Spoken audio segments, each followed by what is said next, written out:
Akala mo ba tuloy-tuloy na ang pagdomina ng signal? Well, may ibang plano ang next LED. Sa isang laban na punong-puno ng intensity, composure at clutch moments, pinatumba ng Chameleons ang dating solo leader. At hindi lang basta panalo street sets pa. Paano nila ginawa? At bakit mukhang may bagong powerhouse na nabubuo sa PVL? Tara, pag-usapan natin. Mga ka-joust, malaking statement win ito para sa Next LED Chameleons laban sa Signal Super Spikers dito sa Premier Volleyball League All-Filipino Conference. Straight sets victory, 25-19, 25-22, 27-25 sa Anares Center sa Antipolo.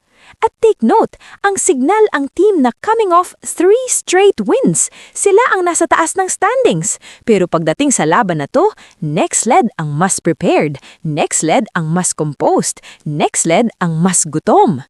Simula pa lang ng game, ramdam mo na agad na iba ang energy ng Next LED. Hindi lang isang player ang bumuhat, hindi lang isa ang main scorer.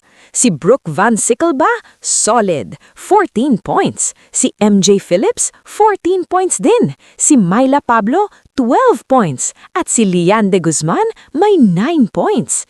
Ibig sabihin, hindi mo alam kung sino ang babantayan mo. Lahat pwedeng umatake.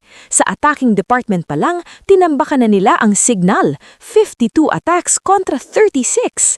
Pero ang pinaka-impressive, yung third set.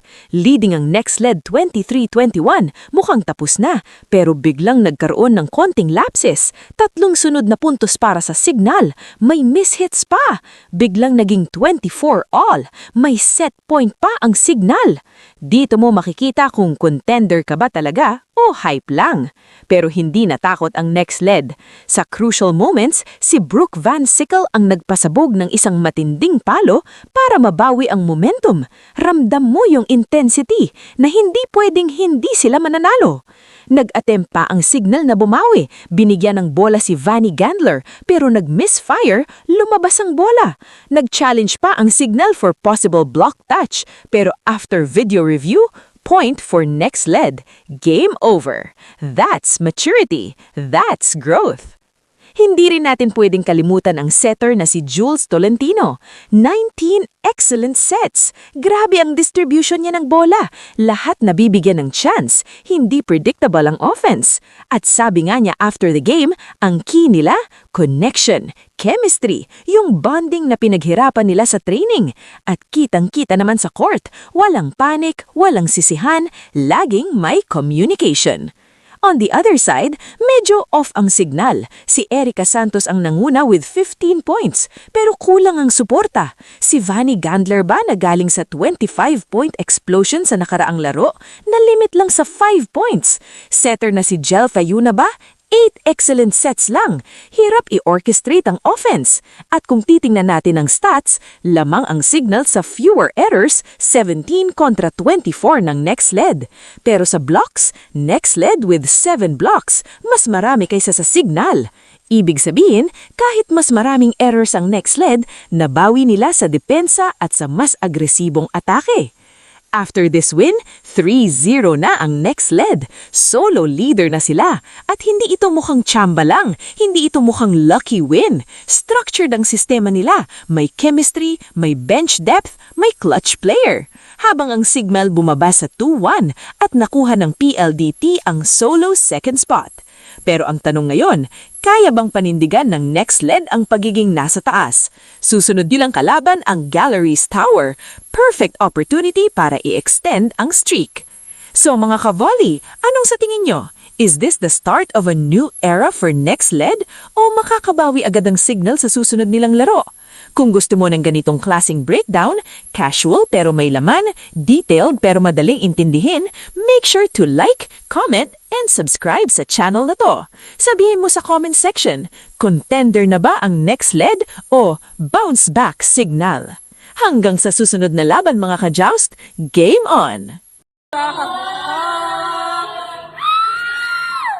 Samuel B! Ala siya! Kinilig! Oh my God! I know! Surprising my teammates for Valentine's. QR code! Ano to? Chika. Pwede yan! Jazz! Akala ko naman! Ako naman! Magandang idea yan! Beshi, happy Valentine's. Kanino ito? Ito! Mister! Happy Valentine's! Ay, thank you!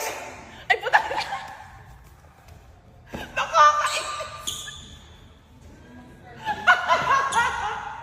Nakakainis ka, Ate Jazz! Ayoko niyan. Parang may bayaran dyan. Dun. Kape. Barbs! Happy Valentine's! Sanji ka. Sobrang kapal ng test mo. Na para bang... Bangsi! Ay, may something! Dumbbell. Happy Valentine's! Send na po! Solid black kasi siya. Happy Valentine's Day! Thank you, Jack. Kala ko may... Happy Valentine's! Send QR! Ayos, kala ko talaga. Happy Valentine's! Thank you.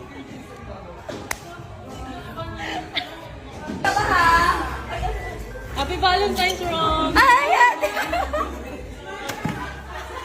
Ba't hindi mo pangalan?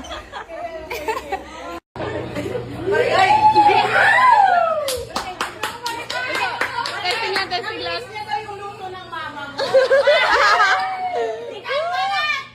Ay, mahinang nila lang siya kayo pa rin. Miss mo, di ba, Itan? Hindi, bawal ibibigyan. Kulitan nga lang. Okay lang yan, Itan.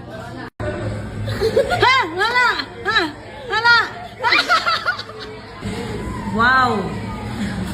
Wow! Ang pinakasikat sa tanan. Ay, kita. Walang tarbulin, ah. Bunny girl, order. Ano kanin ko? Nagbintangan din ako, hindi mo nga alam.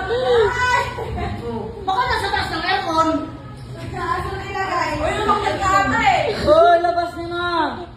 Ilabas nila ang symbol ilalagay. Ang torotot mo, hindi na ako sa baon.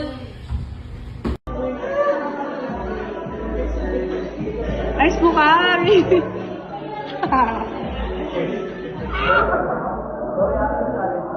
No reaction challenge. Coach, do it.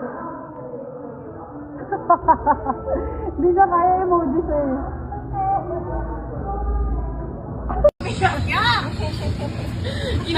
Inuto mo na naman si Ethan.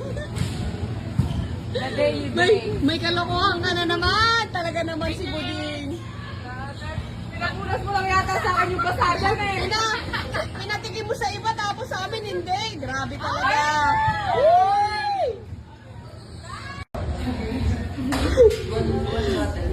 Ang mga Ilongga, namit. Namit. CEO.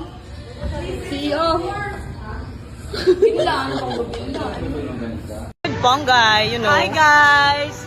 Bakit hindi nyo pa fina-follow si Buding? Sinasabi ko sa inyo. O, nagtatampo na yan. Hindi, walang tampo. Walang tampo. Yan, nagsasalita ka na eh. Ayan. Guys, follow nyo si Buding. Kapag pinalo nyo siya, may premyo kayo sa akin.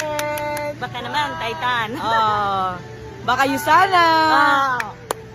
Baka Titan. Vitamins! Meron ako dito. Encanto. Encanto daw. Thank you! Mabait si Buding, malilibre ng kape to eh. Ay, kape? Makabait naman. Tapos i-flood nyo na lang yung comments niya kung anong gusto nyo yung premyo. Thank you, Pongs! Bye guys! I-follow nyo na si Buding ha. Sinasabi ko sa inyo ha. Tapos paulit-ulit nyo panoorin yung mga video niya. Kasi nakakatawa naman siya. Lumalaki ng ulo ko. Paano kung ano yan?